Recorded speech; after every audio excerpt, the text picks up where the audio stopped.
Hey guys, what's up? It's me, Thomas. Today we're back here with the kill count, and today, well, hope you got some anti-aging cream, because we're going to Old from 2021. This is a Shyamalan film where we're off to a beach that rapidly ages you. I don't know, like, you're pretty much dead within a day if you don't get off that beach. Though, we'll just see what Shyamalan does with this, so, shall we? Be sure to like, subscribe for more. Hope you enjoy. Here we go. Welcome to the Kill Count, where we tally up Hey, the James, victims how you in all doing? our favorite horror movies and show you how they were made. I'm James H. Denise, and today we're looking at Old, released in 2021. Old is our first film on the Kill Count by M. Night Shyamalan. The Oscar-nominated writer-director became a household name with his four classics The Sixth Sense and Signs. His movies often feature a twist, and it pretty much became what he was known for better or worse. What a twist! As he continued making films, the reception became not great, with his live-action Avatar adaptation particularly despised. But over the past decade, Knight's been mounting a steady comeback with films like The Visit and Split. His most recent effort was last year's Knock at the Cabin, and his next film, Trap, comes out today. I don't love all of his movies, but I'll defend Shyamalan more than most. He always puts out interesting and original work, and produces them himself under his company, Blinding Edge Pictures. Dude puts his own money on the line, and it often pays off. Most of his movies have been insanely profitable. Old follows a group of tourists who find themselves trapped on a beach. Not just any beach, though. It's the beach that makes you old. That leads to some predictably harrowing scenarios, especially for the younger characters. Old is loosely based on the 2011 French-language graphic novel Sandcastle. While it has a similar premise, Sandcastle is more of a meditation on aging and youth, with the sci-fi scenario a way for the characters to contend with their regrets and mortality. Old is not that. Old is a horror movie where people go crazy and kill each other. It's honestly kind of wacky. Like many Shyamalan movies, Old is divisive, and I can see why people might not like it. The dialogue is weird as hell, sometimes stilted to the point of confusion, other times way too on the nose as the characters talk about aging and time. You're always thinking about the future. You're always thinking about the past. So much of it sounds unnatural, with obvious exposition, everyone saying their names and occupations. I'm Jaren. I'm a nurse. I'm Patricia. I'm a psychologist. But I think it serves a purpose. These people all feel like points of view in a simple story that might as well be a stage play. Hell, some of the shots even feel like they're panning across the stage, or otherwise capture the ensemble cast all at once, showing you what everyone's doing. I'm sure the comic is better or whatever, but I haven't read that, and sometimes I like watching something dumb. Old is that something dumb. I don't think it's good, but I do find it enjoyable. The cast is solid, and the beautiful locale and stylish visuals means you rarely get bored. Plus, even with a PG-13 rating, the movie has some truly disturbing deaths. Will this bummer beach turn our... One second. Yellow. Hello? What's this? You are cordially invited to the beach that makes you young. What? Combat the wear and tear of aging with the ultimate miracle cure? Well, this can't possibly be real. But even if it was, there's beauty in aging. And for those little things I do want to control, I have clinically proven solutions, like today's sponsor, Keeps. You see, one part of aging I'm not personally a fan of is male pattern baldness. It's a genetic condition that affects 2 out of every 3 men by age 35. That's how old I am. That's why I love Keeps. Their subscription service provides professional, customized care for hair loss from the comfort of my home, delivered in discreet packaging on a schedule I choose, whether that's every 3, 6, or 12 months. So I can take all the steps I need to prevent hair loss before it starts. And they not only offer both of the FDA-approved hair loss options, but also a 2-in-1 treatment that combines both. So you can take the beach that makes you young. I'll be what the 1 million men Keeps has already treated with only science-backed ingredients. And if you or any of our audience wants to join me, they can go to keeps.com/deadmeat or click the link in the description. That's KEEPS.com/deadmeat. So do you just like not move or talk or anything? Hello? All right. I gotta get back to work. Sometimes I miss Zoran. Will this bummer beach turn our beach bums into moldy oldies? Let's find out and get to the kills. Yeah, basically, beach that makes you old, and they gotta get off the beach. Before they, well, turn to dust. Well, not literal dust. You get the idea, right? So, anywho, let's see who manages to get off the beach and make sure they don't die of old age. Yes. Sorry, I got nothing else. The movie begins with a title card. The beach that makes you title card. The Kappa family is headed to a high-end holiday spot on a tropical island. It's the Anna what resort? Jeez, ever hear of landscaping? Poor mailman getting lost every day. Anamika's the kind of place that has an itinerary for fun. It's so bougie, the guests are greeted with personalized cocktails when they arrive. The kids get drinks too. Look how big you guys are. We have a drink fountain for you too. Yeah, the fountain of old. It'll make you old. Mother Priska is a museum curator, and Father Guy is an insurance actuary. That's a job where you constantly analyze risks, sometimes in bullshit ways. Let us skydive, Prudential! Guy's played by Gail Garcia Bernal, last seen on the Kill Count in Werewolf by Night. Their kids are 11-year-old daughter Maddox and overly precocious 6-year-old son Trent. Her spontaneity has been stripped from her. Nobody talks like that! Trent makes a fast friend with Idlib, the nephew of the resort's manager. Helps that they're both little twee weirdos. Weirdos? I collect conch shells. I have 42 conch shells. Amazing. They all go to the beach, not the one that makes you old. Yeah, don't The worry. boys collect vital information for later in the film. Hi, I'm Trent. This is Idlib. What are your names and what do you do for a living?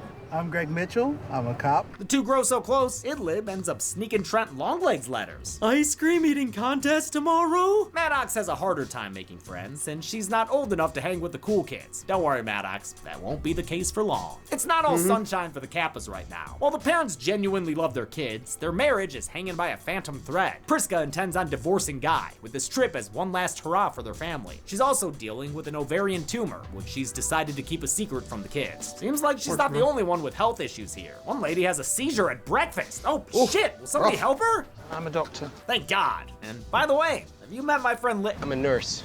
You guys would both love my friend Larry. I'm a doctor. To calm them down from all this excitement, the resort manager offers a trip to their secret beach. I only recommend it to certain guests. On the shuttle bus there, they're joined by another family. Charles, that doctor who's a cardiac surgeon, and his young wife Crystal, who has a taste for waiters. Oh man, that poor guy is very uncomfortable. They're here with their 6-year-old daughter Kara and Charles's mother Agnes. The two families are bused to a remote part of the island by director M. Night Shyamalan in a cameo. It's a move he's pulled in most of his other films with don't like the Stan Lee degrees things, of you know? success. I don't know who you are, but you did something to me. He comes off a little odd here, but it works. That's a lot of food. Well, kids eat a lot of food, and you got 3 of them with you. He leaves the guests with their kids and elders to hike the cargo across the jungle. What is this, a Girey, the Wrath of Old? After a short trek through a slot canyon, they step into the main event. The thing we've all been waiting for, folks. It's the beach that makes you old. Gotta love Old Beach. The beach is surrounded by imposing rock formations and currently occupied by a lonely dude. Charles is immediately suspicious of the fellow. Maybe because Crystal's already swapping out her sarong for a phone. But Maddox recognizes him as a guy named Midsize Sedan. He's a rapper! More dough for the cooking? British actor Aaron Pierre wrote and performed a bit of More Dough for the Cooking, so it could appear earlier in the film.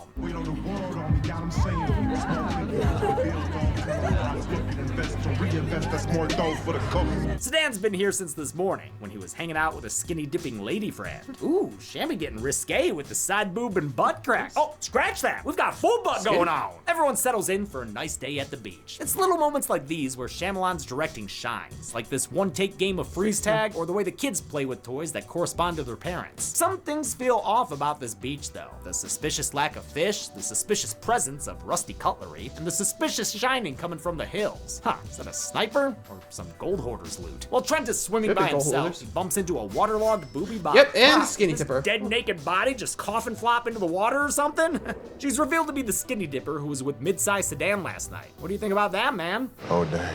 As the group scrambles to figure out what to do, they're joined by 2 more guests. Nurse Jaren and his wife Patricia, a psychologist. Jaren's played by Ken Leung, last seen on the Kill Count and Saw and Red Dragon, while Patricia is played by Nikki Amuka Bird, who Knight would cast again in Knock at the Cabin. They're quickly brought up to speed, but the bus that brought them here already left. And of course, there's no self-service on the beach. Jaren decides to hike back through the canyon to get help, but halfway through, he starts reacting like a video game character at the edge of a map. Then he blacks out and respawns on the beach. You stumbled back out, you were holding your head. head? You look like you were in pain, babe. Sedan, whose real name is Brendan, has a nosebleed. Charles thinks it has something to do with the naked woman's death. As the arguments get underway, Charles's mother Agnes starts having chest pains. A few minutes later, she dies. She's dead. Actually, it wasn't even a few minutes. Charles left her for like a minute and then she was gone. I guess she was already old to begin with. With tensions rising, mid-sized Sedan makes a break for it. Charles chases after him like a stupid idiot. You can't outrun a car! Mid-pursuit, both of them react like Jaren did. They're sent dolly zooming into darkness and wake up on the beach.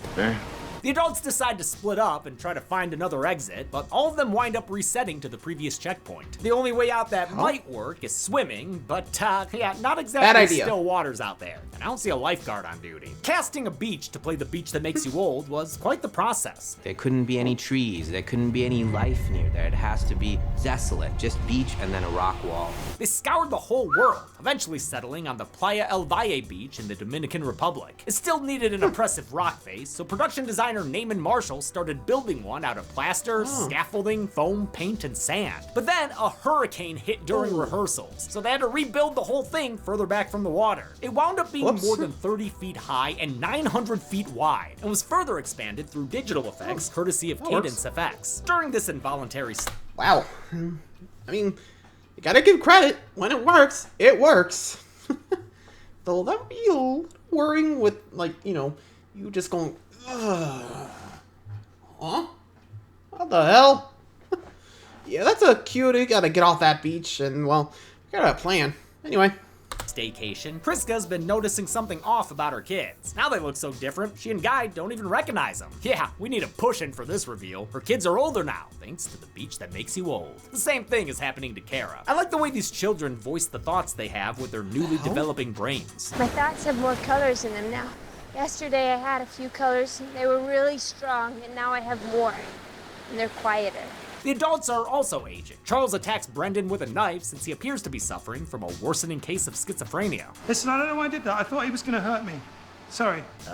You sure that's just not racist? Forgiven? Jaren tries to tend to Brendan's wound, but no worries, dude. It's alright, it's gone. In keeping with her profession, Patricia rounds everyone up to talk about their feelings. We will make destructive decisions if we don't feel safe with each other. Priska, for one, is feeling a little woozy here. Her supposedly benign tumor is now the size of a golf ball, and it seems to be getting bigger by the second. With time running out, or at least rushing forward, Jaren and Charles combine their medical powers to operate on Priska. Charles makes the first cut, but just like Brendan's wound, it heals shut before they can continue. Everyone works together to pry the wound open with their hands, allowing them to remove the tumor. Most of the operation is told, not shown, but that's okay, since there is a money shot of the tumor at the end. The surgery's a success. Good news, Priska, you're alive. Bad news, you're still on the beach that makes you old. Sedan goes to check on his beach bum buddy, but her corpse is already a bastard skelly. Ha, you could say that again, Sedan. I didn't mean literally. That's a process that should take years, but it's only been a few hours. Jaren's the one who finally puts it all together. Something is going on with time on this beach. I mean, yeah, I'll trust him when it comes to beaches that mess with time. Time isn't a straight line for us anymore. Based on their children, Priska Yeah, not good. That is definitely a case of, like, oh lord, we better figure something out fast, otherwise we're screwed. Like, there's gotta be something, I don't know, like, I mean, at this point, they can't go through any of the rock faces, because, well, again, mind meld, so good luck. And rock climbing's definitely off the risk, because pretty sure it's gonna go up, too, so, whoopsie.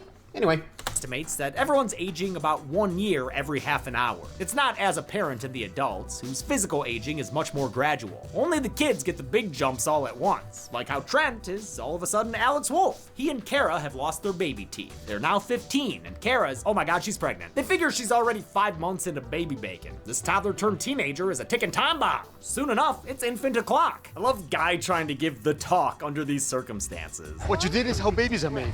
I know, but I thought you had to do that 10 times or something. Kara survives the birth, but the effects of the island are too much for her baby, who dies in the span of a camera pan.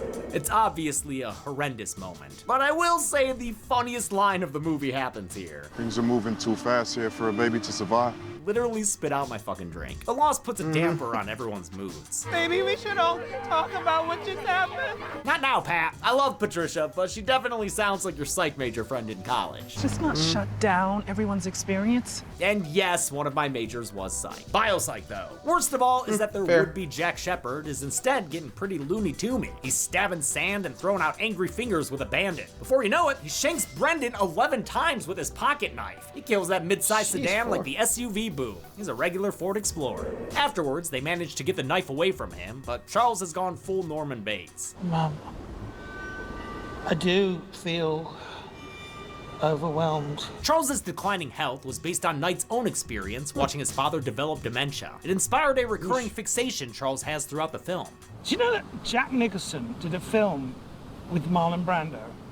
Oh no. That movie fact about 1976's Missouri Missouri's Breaks back. was also repeated by Knight's father. All of Shyamalan's movies are personal, but this one was especially so. The material resonated with him as he dealt with his parents and children all getting older. It made him realize how fast time moves. If you can, for one moment in your freaking life, just be present, just right there. It's so freeing. That's the goal of the movie. Because of that, he turned this into a family production, with his middle daughter Ashana directing second unit. Action! Her feature debut, The Watchers, came out earlier this year. With bodies dropping by the minute, Darren decides to brave the swim for help. I was on the swim team. I'll make it. Will you though? When they note that Patricia hasn't had a seizure on the beach yet, Guy realizes each of their groups had someone with an illness. Priska had her tumor, Charles has schizophrenia, and Brendan mentioned having multiple sclerosis. Crystal also suffers from a calcium deficiency. I'll have the calcium bomb juice drink. I have a calcium deficiency. So is it really calcium rich or just a catchy name? I don't know, lady, but please stop eye-fucking me. Sounds like this whole thing is some sort of experiment, set up and surveilled by the hotel. Yeah, I see you up there, asshole! The group realizes just how fucked they are as the movie continues over-explaining things. They have our passports. We could just disappear. They sent us a special car to the airport, a plane. They can make it look like we never left our house. The script sometimes feels like it's written for internet nitpickers, like when they theorize that the aging effects are caused by the surrounding rocks, and that's why they're unable to leave without blacking out. And us trying to leave is like swimming to the surface too fast after being deep in the ocean. Our bodies can't reacclimate. We don't need everything explained, just have a beach that makes you old. Maddox confronts her mom about her planned divorce, and Priska admits to cheating on Guy after getting her diagnosis. She's super sorry about it now, though. Maddox heads into the water to process all of that, where she finds Jaren's body. He drowned before he could make it to land. Called it. Man, guess he can't survive all the islands he gets stuck on, Ken. Kara and Trent are also grieving, and not just for their Dust Bunny baby, but for the youth they'll never have. Kara laments her limited time as a little woman. We never had a prom or a graduation. There's so many memories we didn't have. Pretty profound for someone who was 6 a few hours ago. Oh shit, this movie's like a less naked Poor Things. Moments like this are when the movie dips its toes into the comic's existential themes. It never fully engages with those ideas, but if it did, it'd be more bleak and heavier. I kinda like how it's not ruminative at all. It's a stupid thriller that sometimes feels like a stage play. It's fine. Shyamalan filmed the movie like a stage play too. He didn't bother with all the coverage, beaches, instead rehearsing and filming takes until he was happy with what he got. It was almost like theater, because I'm making it structured. That's why the long tracking shots don't necessarily capture whoever's talking or whatever's happening. Just like time, the camera is indifferent to these characters. It's going to keep moving regardless. That movement would represent time. So time's moving, whether you're having an epiphany or you're crying or you figured it out, it's just gonna move like this. And whether you have that epiphany on camera, whatever. While Trent buries their baby, Kara decides to scale the rocks to freedom. Barefoot, no less. Sharp objects be damned. Halfway into the climb, it actually looks like she might make it, but the beach's effects cause her to lose consciousness on the cliff. As the Kappas watch, Kara takes an adastupal plunge. Her impact is censored by the rocks below. Gotta keep that PG-13 rating. The death goes unnoticed by her parents, since Charles is still in timeout and Crystal is melting or something. I need my calcium. Krista? Krista, stay with us. Don't look at me. She's not doing great. This shot of Crystal references the hooded ghost in the 1968 Japanese film Kuroneko. Other influences included Australian New Wave films like Walkabout and Picnic at Hanging Rock. Patricia's trying to mount her own escape with a homemade raft of floaties. Before she can try it, she's taken down by a poorly timed seizure. Damn, man, they're really dropping like flies at this point. Oh, hey, this beach probably wouldn't have any flies. That's pretty good. The Kappas begin feeling the effects of their rage. Guy's losing his vision quickly, and Priska realizes she's going deaf. As they wait for nightfall, Guy reveals he he knew about Priska's affair, but was too afraid to confront her about it. She apologizes, and the two reconcile. There's no place I want to be but with you. Yeah, but like probably somewhere else physically, right? I want to be here. On the beach that makes you old? Trent and Maddox search the belongings of the previous guests for clues. They find a notebook that belonged to an amateur sci-fi writer. He wrote down what was happening and the names and addresses of the people with him. This might be a reference to Henry Lascarai, a sci-fi author character from the comic. That night, Priska and Guy find themselves a little bit of heaven on the beach. Only thing they're missing is a pair of rocking chairs. Unfortunately, a blurry shape is coming to ruin their peace. Charles has found his knife and uses it to attack the married couple. And yeah, their wounds might be healing right away, but I'm sure all this slicing and dicing still stings. Cut it out, dick! Guy tries to fight back with pocket sand. Oh, sorry, that wasn't from his pocket. It was from the beach that makes you old. Priska gets away so she can warn Trent and Maddox. The kids hide in the nearby caves and discover an unstable crystal. She skulked here to hide her rapidly aging appearance. I don't want to be seen! And it's not just about appearances. Without her calcium, she's got brittle bones. They break, but due to the island's effects, her injuries start healing all wrong. She ends up twisting and turning herself into a tizzy until her bones are more twisted than a Juggalo show. This human pretzeling is one of the most painful, bloodless deaths I've ever seen. Well done. Back on the beach, Charles is still carving away at Guy when Priska shows up and counteracts with old cutlery. It's rust. It acts like poison when it gets into your bloodstream. The tetanus makes quick work of Charles, bye, Charles, spreading through his body and leaving him looking like a bruised banana. Nasty. This rusty dusting was achieved using full-body prosthetics made by Tony Gardner's company, Alterian Inc. Alterian also handled the special effects makeup for the aging of the adult characters. Obviously, a lot. Jeez, like some of these deaths, you're just like, ugh. Man, I gotta say, Crystal, our doctor friend, definitely had some of the worst deaths. Like, well, the daughter fell from, well, the cliffside, which, ouch. But Crystal's, like, brittle bones thing, just, all that, ouch.